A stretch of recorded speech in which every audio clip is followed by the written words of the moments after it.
Dr. John Prensner, please come forward.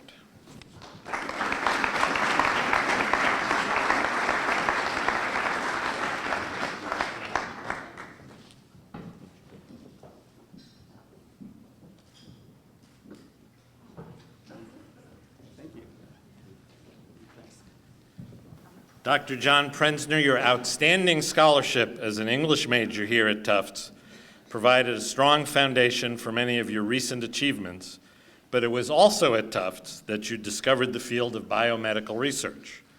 It was while working in the research lab of former Tufts professor Mark DeLarco that you found the direction of your career as one of the top emerging cancer physician scientists.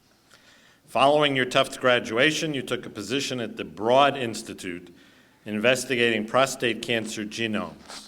That early interest in cancer research led you to the University of Michigan, where you completed a PhD and a medical degree, with multiple honors for scholarship and research, including the American Association of Cancer Research Scholar in Training Award. You are now back in Boston as a pediatric resident intern at Boston's Children's Hospital. Cancer research continues to be your focus, and as a young physician scientist, your phenomenal accomplishments in the laboratory have been widely recognized. As one of your nominators said, your academic accomplishments rank you at the top of your peer group for professional productivity and impact.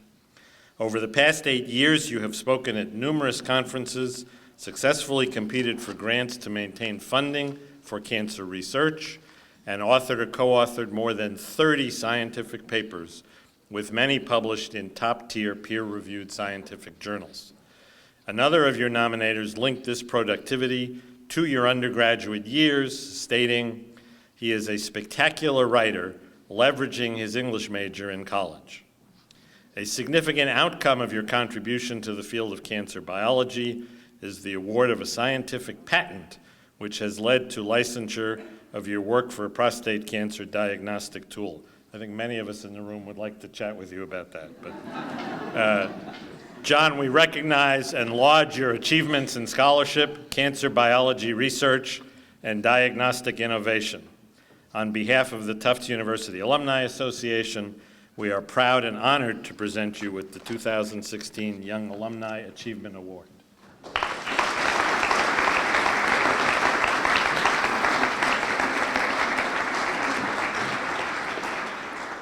Wow, well, thank you so much. It's quite an honor. That was a wonderful introduction. There's actually not, I guess, a whole lot left for me to say other than it's an honor to be also considered young still.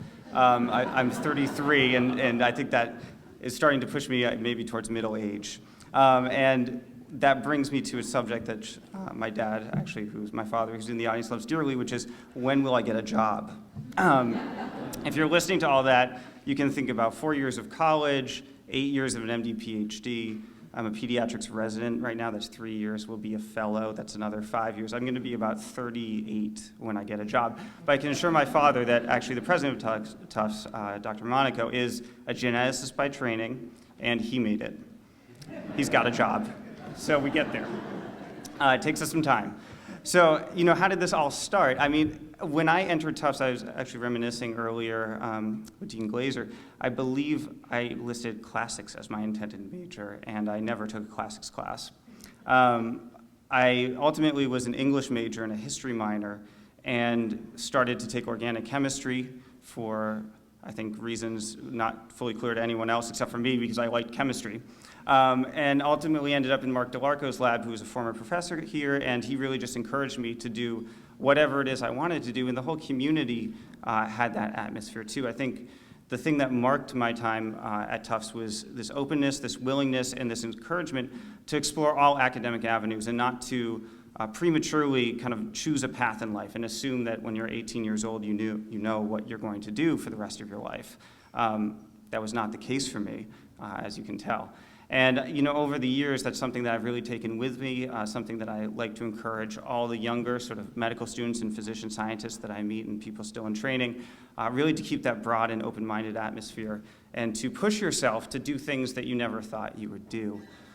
So currently, I'm still in training, will be, as I said, for quite some time, and trying to pursue additional cancer research on the side.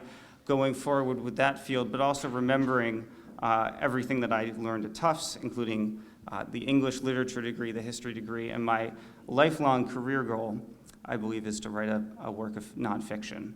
So we'll see if we ever get there and if I ever retire. But it's an honor to be here with you today. It's been a wonderful part being part of the Tufts community, and I really owe a lot to the atmosphere here, which just let me do all the courses that I wanted to do, did not ever put any barriers in front of me when I had an academic interest. And I think that speaks volumes for the university.